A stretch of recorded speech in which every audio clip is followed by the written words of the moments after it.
My God, don't turn a deaf ear to my prayer. Liars are pouring out abuse on me. Their lying tongues are like a pack of dogs out to get me, barking their hate, nipping my heels, and for no reason. I loved them, and now they slander me. Yes, me. And treat my prayer like a crime. They return my good with evil. They return my love with hate. Send the evil one to accuse my accusing judge. Dispatch Satan to prosecute him. When he's judged, let the verdict be guilty. And when he prays, let his prayer turn to sin. Give him a short life and give his job to somebody else. Make orphans of his children. Dress his wife in widow's black. Turn his children into begging street urchins, evicted from their homes, homeless. May the bank foreclose and wipe him out, and strangers like vultures pick him clean. May there be no one around to help him out, no one willing to give his orphans a break.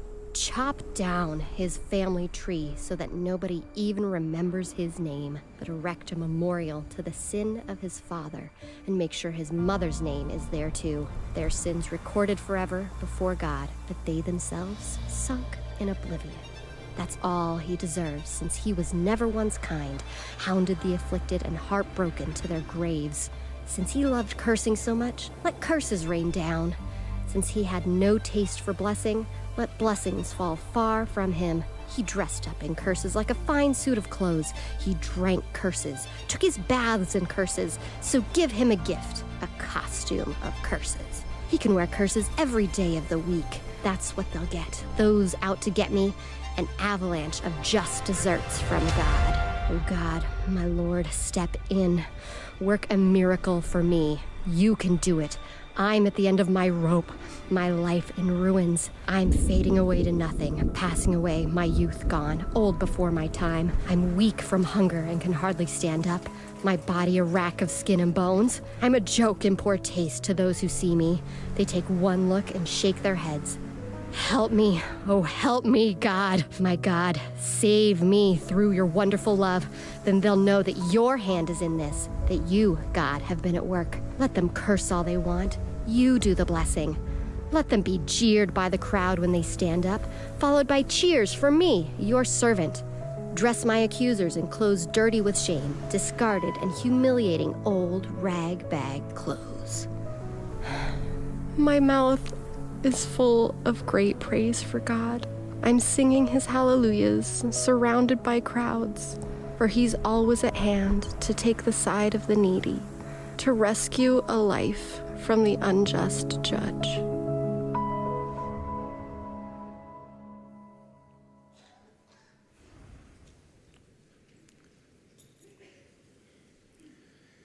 We had a holy experience in worship last Sabbath. We did something what we're going to do each week of this 4-part series. That is, we asked you if you would text into us your response to a statement. Last week, the statement was simply this: the hard question about my life that I would like God to answer is. And you responded. You responded with some deep, sacred, heartfelt realities. It was so deep that it left me, as I was to discover, not alone. It left me kind of internally reeling, thinking through all that we saw and shared. We were only able to share a few. Over the 4 services, we had hundreds and hundreds of responses. We're going to do the same thing today. I'm going to ask you, if you don't mind, pointing your phone, your camera, at the QR code and following the instructions once you get there. The question we have for you this week is this: why am I not more honest in my prayer life with God? Why am I not more honest in my prayers with God? I've lived long enough to realize that for me, and sadly I've discovered I'm not alone, there's a sense of needing to edit my prayers, whitewash them a bit, sand off the rough edges, not admit to certain realities. Then I can come to prayer, come to God in prayer. So why not more honest? That's the question we encourage you to answer today. At the end of the service, we'll share some of your answers. So I'd like to read you the words of a writer, pastor, by the name of Matt Woodley, who writes this: "Shortly after I moved from Minnesota to Long Island, I met David, a Jewish follower of Jesus, who constantly challenged me to view the Bible through Jewish eyes.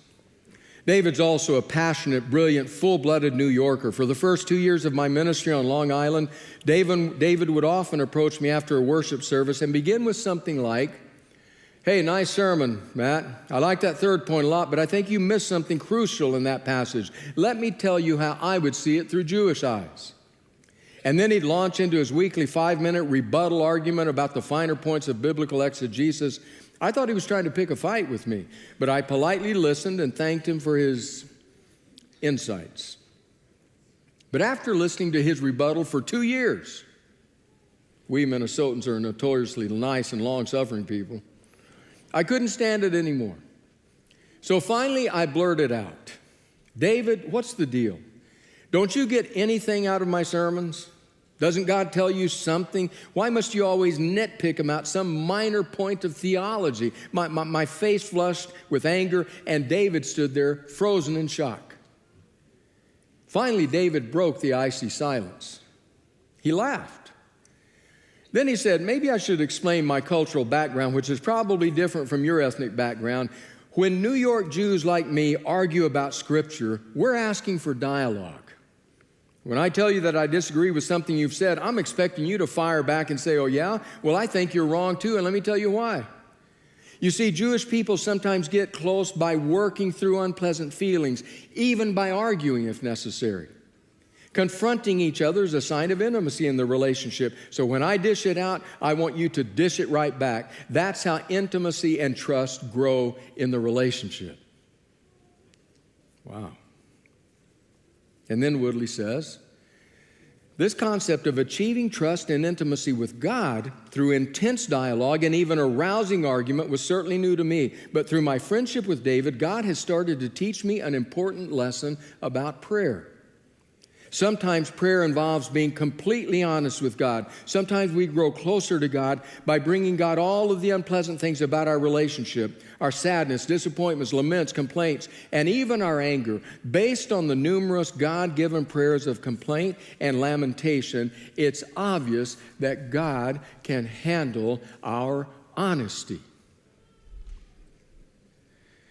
It's that last phrase that catches my attention. It's obvious that God can handle our honesty. Is that true? Can we be unedited with God? Can we throw away the whitewash? Can we come clearly and completely with what's in our hearts, what's on our minds, what's in our lives, and just lay it out before God without holding back? Does God value that? Does God accept that? So I want to take you to a psalm today. We're in this series entitled Soundtrack, suggesting that the Psalms are often the music of our lives, the soundtrack of our souls. We're going to a psalm today that is probably, without too much competition, the most challenging psalm in the hymn book of ancient Israel. In fact, this is how challenging it is. In the lectionary, which is the book that guides our liturgical friends through 3 years of an entire journey through Scripture, in the lectionary, this psalm is left out. Left out. Many Christians just avoid it. In fact, a couple of translations I want to suggest to you kind of tweak it to help, and yet they end up destroying the true meaning of the psalm. It's a rough psalm. We're going to read it. It has 3 basic stanzas or sections. I'll kind of alert you when we're changing. The first section, the first stanza, is kind of the psalmist crying out for God to help him. I'm in trouble, people are after me, please help. The second section, the long section, well, we'll say more about that. And then the third section is kind of the conclusion and the resolution. So let's read the Psalm. Psalm 109. Psalm 109, I'm reading from the New International Version. Here's what it says. My God, whom I praise, do not remain silent. For people who are wicked and deceitful have opened their mouths against me. They have spoken against me with lying tongues. With words of hatred, they surround me. They attack me without cause. In return for my friendship, they accuse me. But I'm a man of prayer. They repay me evil for good and hatred for my friendship. That's the first section. I'm in trouble. Help me. Okay, last week when we read Psalm 73, I said, fasten your seatbelts. Fasten your seatbelts and hold on. Second section. Appoint someone evil to oppose my enemy. Let an accuser stand at his right hand. When he is tried, let him be found guilty, and may his prayers condemn him. May his days be few. May another take his place of leadership. May his children be fatherless, and his wife a widow. May his children be wandering beggars. May they be driven from their ruined homes. May a creditor seize all he has. May strangers plunder the fruits of his labor. May no one extend kindness to him or take pity on his fatherless children. May his descendants be cut off, their names blotted out from the next generation. May the iniquity of his fathers be remembered before the Lord. May the sin of his mother never be blotted out. May their sins always remain before the Lord, that he may blot out their name from the earth. For he never thought of doing a kindness, but hounded to death the poor and the needy and the brokenhearted. He loved to pronounce a curse. May it come back on him. He found no pleasure in blessing. May it be far from him. He wore cursing as his garment. It entered into his body like water, into his bones like oil. May it be like a cloak wrapped about him, like a belt forever tied around him. May this be the Lord's payment to my accusers, to those who speak evil of me.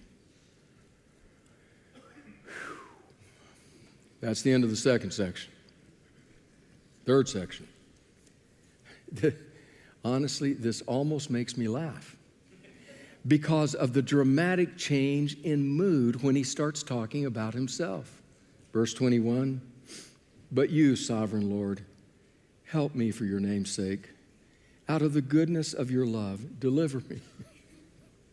For I am poor and needy, and my heart is wounded within me. I fade away like an evening shadow. I am shaken off like a locust. My knees give way from fasting. My body is thin and gaunt. I'm an object of scorn to my accusers. When they see me, they shake their heads. Help me, Lord God. Save me according to your unfailing love. Let them know that it is your hand, that you, Lord, have done it. While they curse me, may you bless. May those who attack me be put to shame, but may your servant rejoice. May my accusers be clothed with disgrace and wrapped in shame as in a cloak. You all still out there? Wow. What in the world? Have you, when was the last time you prayed that prayer? When was the last time I prayed like that?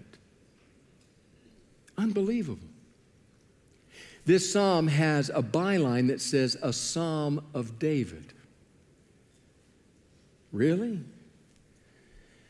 David? You mean the David who said, I refuse to lift my hand against the Lord's anointed? That David? You mean the David who had twice the ability, had him within his grasp to finish off his enemy that just kept coming after him, trying to kill him, and David refused to do it? That David? The David of whom God would say he's a man after my own heart. That David? What in the world? What's going on here? It's a tough psalm. We end up asking ourselves the question, how can this psalm be in the same Bible of the Jesus who says, when you are persecuted, pray, bless your enemies, turn the other cheek. And then we come to this, and David is saying, go get them, God. Just go just destroy them. May their children be fine. In fact, you remember the sins of his mother, the ones she repented of? Bring them back. Put them all back on top of him. It's like, what in the world, David? He's angry. It's a difficult psalm. We leave it out of lectionaries. We don't talk about it as Christians. And then there's that matter of translating it. So let me tell you what I referred to earlier. So we read it out of the NIV.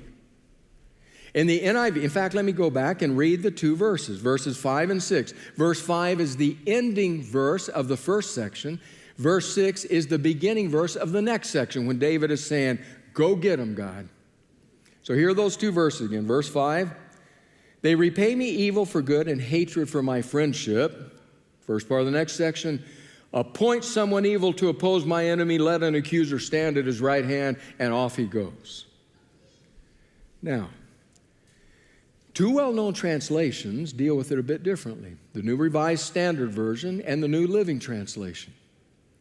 I want to read to you how the NRSV deals with this. Again, I want to read it to you with those two verses. That last verse of the first section and the first verse of the second section. So this is what it says. So they reward me evil for good and hatred for my love. They say, appoint a wicked man against him, let an accuser stand on his right. Now that's not only curious, that changes the entire meaning of the psalm. Those two little words, they say. So that in that translation, what the psalmist is saying, God, you need to help me. They're after me. They're really coming. In fact, God, do you want to have some sympathy for me? Here's what they're saying about me. They say, and then follows the whole litany that we read. In that psalm, it's just the psalmist reporting on what his enemies are saying about him. So which is it? Well, there's a scholarly debate. I looked at commentary after commentary this week, and the debate is robust and vigorous. However, you should know at least this. Those two little words, they say, those do not appear in the Hebrew manuscript. They're not there. They're added by the translators to help you understand the passage better. Now, there are some textual reasons for which they argue for that. In my humble, and I mean that, opinion, not particularly strong. But those who end up where the NIV is, here's what's curious. Most of the commentaries I considered, from conservative to liberal, ended up saying, this is what we believe the psalmist is saying. The psalmist is saying, go get them, God. I would vigorously contend that that's what the psalm is saying, that here we have a unique insight into the full-throated, full-bodied, robust prayer of the psalmist at a time of deep struggle and difficulty. We don't know what occasioned it. Some commentators suggest times that may be a possibility. One says this prayer grows out of the time when Absalom dethroned David, and David was running for his life, and some of his closest and nearest and dearest companions and advisors turned on him. Ahithophel was trying to help kill David. See, that's when it was written. Another says it was written when Doeg murdered, slaughtered all the priests and their families of the Lord because Saul thought they were helping to hide David. There's no way to know for certain. But what is clear is this was no simple little disagreement. This was something deep and profound. The ones who were out to get him, who were after him, truly were evil people, at least in what they did. And David cries out to God with all of his heart, with all of his soul. Calls out. I was going through something really challenging. It's been some years ago now. I realized that some of the challenge and some of the place it was coming from, there was some vigorous processing going on. I was talking to somebody in my life, a very wise person, kind of a coach at times, talking to him about the pain of that and wondering what should I do about that. He said something to me that I've not forgotten. He simply said this, Randy, everybody processes somewhere. Everybody processes somewhere. It reminds me of a rule of thumb. It's just a rule of thumb. You can't put it in a lab, in a test tube in the lab and prove it. It's a rule of thumb, but I think there's something to it. It's a rule of thumb of things psychological and relational. Here's the rule of thumb. Emotions, feelings, especially painful ones, anger and fear, abandonment, emotions that are not talked out, get acted out. It's a good rule of thumb. Emotions that are not talked out, get acted out. Could it be that David is processing the most painful realities of his life and the anger that grows out of those with God? Listen to Old Testament scholar Clinton McCann as he writes about this. He writes, the psalmist's submission to God of rage, hurt, and demand for justice is not only to be expected, but it is also to be accepted as a sign of health. At this point, Psalm 109 teaches a basic principle of pastoral care. Anger is the legitimate response to abuse and victimization, and appropriate anger must be expressed. Such catharsis is healing. What Psalm 109 represents, however, is not merely a therapeutic movement, rather it is a theological catharsis as well. The anger is expressed, but it is expressed in prayer and thereby submitted to God. While it is not explicit, we may assume that the psalmist's submission of anger to God in prayer was sufficient. This angry, honest prayer thus removes the necessity for the psalmist to take actual revenge upon the enemy. It seems that the psalmist honors God's affirmation in Deuteronomy, vengeance is mine. Thus, this vehement, violent-sounding prayer is, in fact, an act of nonviolence. Well, what about that? My angry prayer about what's happening to me, submitted to God, is an act of nonviolence because the feelings are legitimate. And because I bring them to God unvarnished, unedited, and say, here it is, God, this is where I am. And then I can stand and walk out and turn the other cheek. Because it's all been processed with God. Wow. That's how I want to pray. Came across a quote this week. Book I haven't read. I've not read it. But man, after reading this, I'm going to read it. Kyle Strobel. Here's what Strobel writes. Prayer is not a place to be good, it is a place to be honest. Prayer is not a place to perform, it is a place to be present.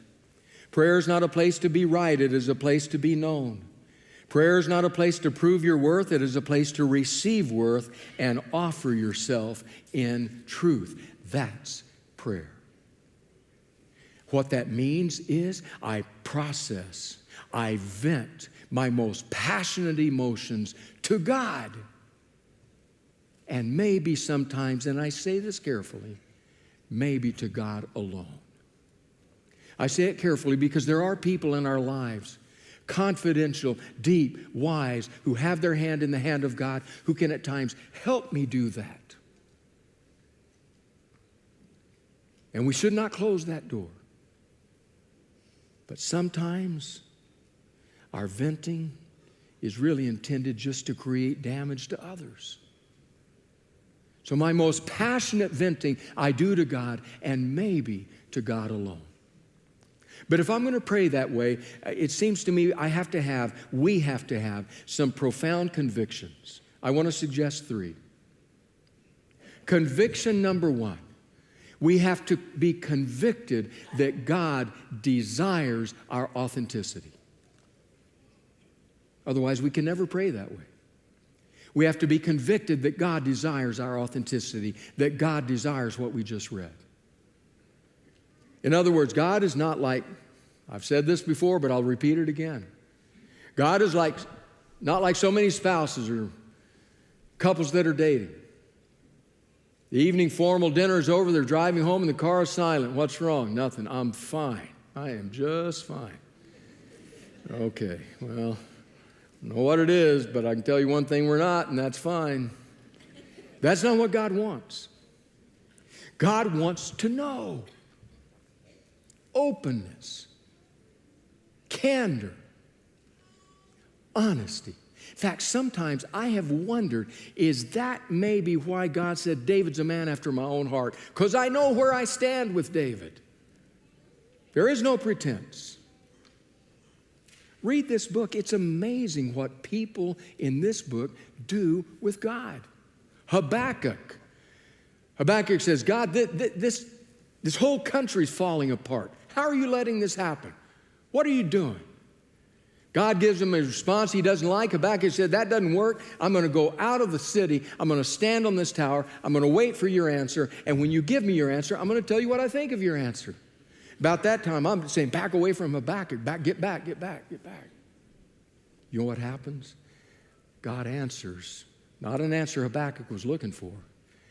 And the last chapter, after that episode's over, the last chapter of Habakkuk is a psalm of praise on the part of Habakkuk.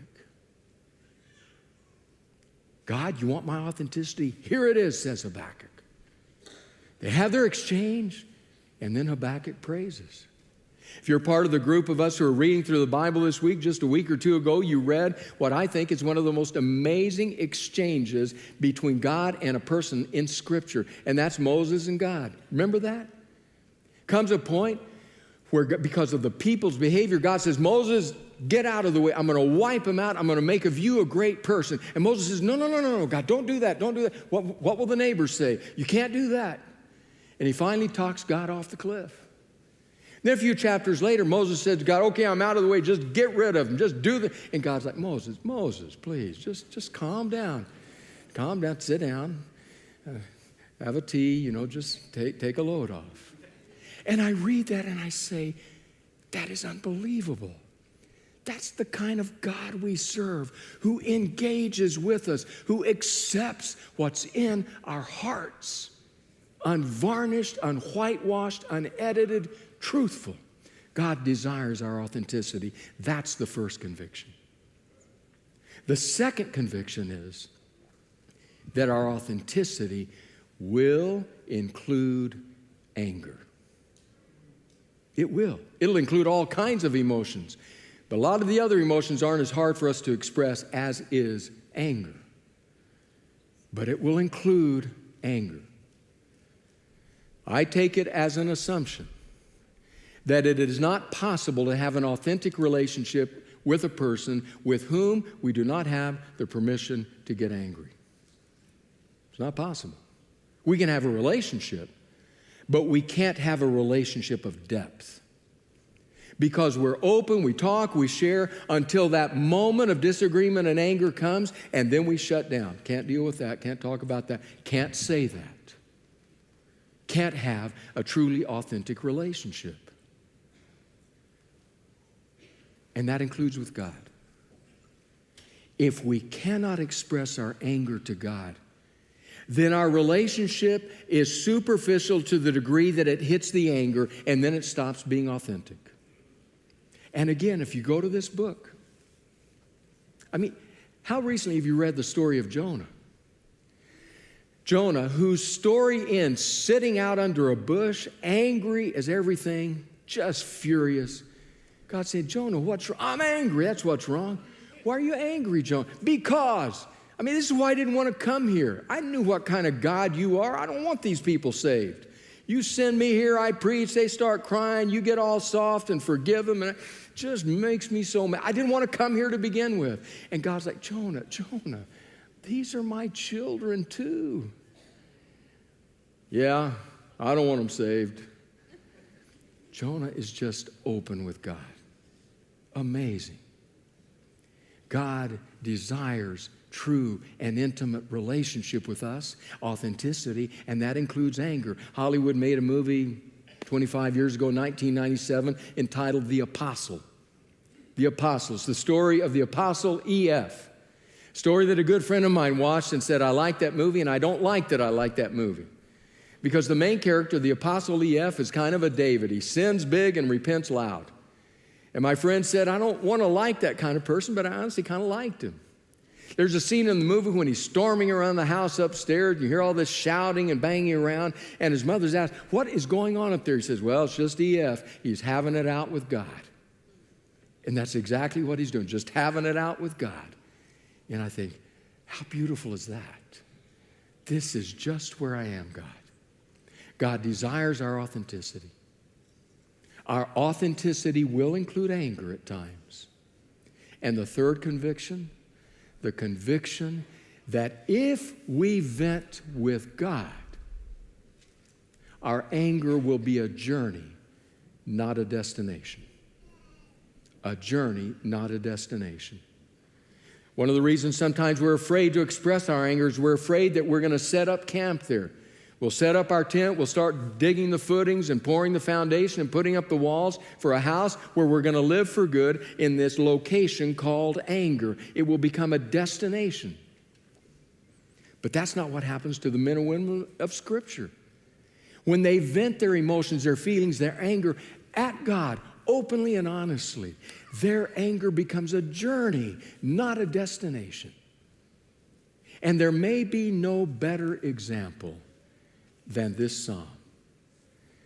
I want to read you the last two verses. We didn't read them before. The last two verses of the psalm. Now just remember, before we read these, what has happened before. God, I'm in trouble, I need help. And then verse after verse of this emotion that comes frothing out of him. But it's pointed in a Godward direction. And then resolution. And this is where it ends. With my mouth, I will greatly extol the Lord. In the great throng of worshipers, I will praise him. For he stands at the right hand of the needy to save their lives from those who would condemn them. Amazing. He ends up in two things: praise and presence. God, I praise you. Why? Because you are present with me. His anger, as real, as white hot as it was not a destination. It was a journey. So what if that becomes our prayer life? What if we don't edit our prayers, our personal prayers, but we're open? God knows it anyway. Just like you know probably what's going on with that person that keeps saying, it's fine, it's just fine. God knows it. It says something relational when you can truly open up and express it. So what keeps us? What hinders us from doing that? Well, you've told us. We're going to take just a couple of moments or so to view some of what you texted in answer to the question, why am I not more honest with God in prayer? So watch the screen.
There it is, and that's only some of it. Ashamed, afraid, thinking you're not interested, fear that you don't want to know what's really inside of me. And the reasons just go on. But God, we're thankful for David. Thankful for this brutal psalm, this psalm of honest prayer. Lord, we want all of these experiences, especially our anger, not to be a destination, but to be a journey. We yearn to end up where David did. Praise in your presence. But give us the courage for authentic prayer. In Jesus' name, amen.